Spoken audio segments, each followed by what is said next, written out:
नमस्कार प्रणाम। हम खेसारी लाल यादव सबके गोड़ छू के गोड़ लगतनी।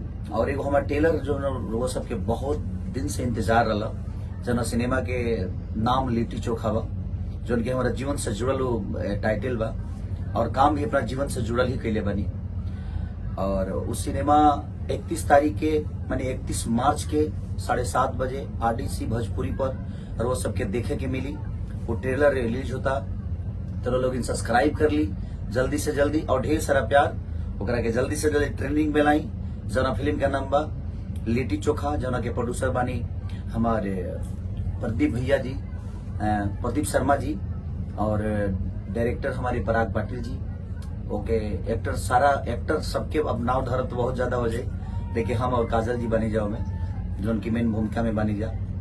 और सबकर प्यार और आशीर्वाद, सारा आर्टिस्ट के प्यार और आशीर्वाद मिलल बा। आरडीसी भोजपुरी पर वो जाई और ढेर सारा प्यार दी।